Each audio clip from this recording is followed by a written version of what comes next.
Now, the families of those killed in the Chinook crash on the Mull of Kintyre say newly released documents show that MOD officials were aware of concerns about the helicopter. 4 crew and 25 passengers were killed when the aircraft came down in 1994.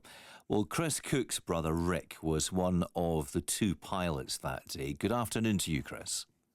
Good afternoon, Graham. So, these documents that have been released, what new do they tell us?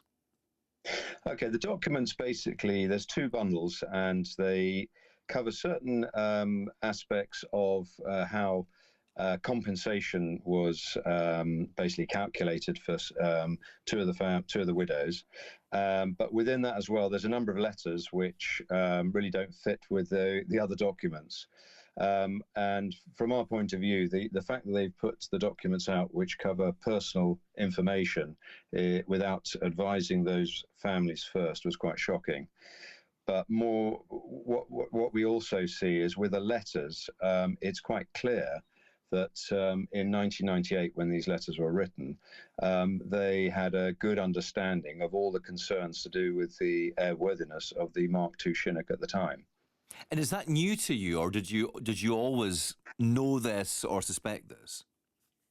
Well, we've, as you're probably aware, I mean, from the pilots' family side, we've spent 16 years campaigning to clear their names, and we were aware of the airworthiness issues to do with the Mark II Chinook through the bulk of that time.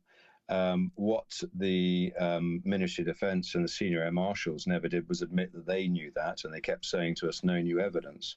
But what these letters give an indication of is the fact they were aware there were serious concerns. And the concerns we're talking about, I mean, at the top of the list of it will be the concerns that came from the test pilots of the aircraft who basically refused to fly it. And they advised the Air Force in no uncertain terms that they should not be flying them, saying that the software to do with like the computer systems for the engines was positively dangerous. So seeing it in letters like this from 1998 is quite a shock to all the families. What do you hope to gain from this information? How does this take your campaign forward? What do you want to see? Okay, basically we learned 2 years ago that all the official files have been locked away for a 100-year period, so they're not going to be released until 2094, by which time those of the generation of those who are killed will be long since gone, the children will probably be gone, and you're down to the grandchildren, would they be interested?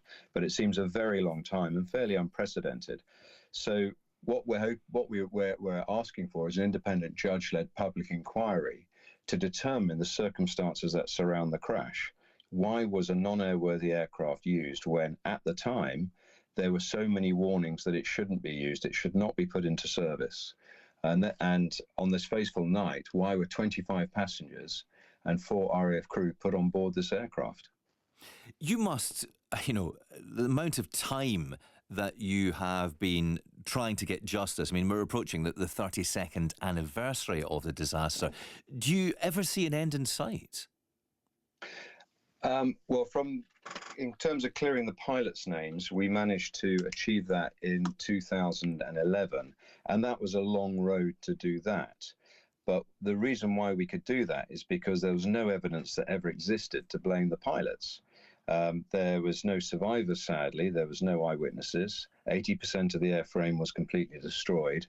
For some reason, the Ministry of Defence had decided not to fit a flight data recorder system or a cockpit voice recorder to the aircraft, which as a passenger-carrying aircraft just beggars belief.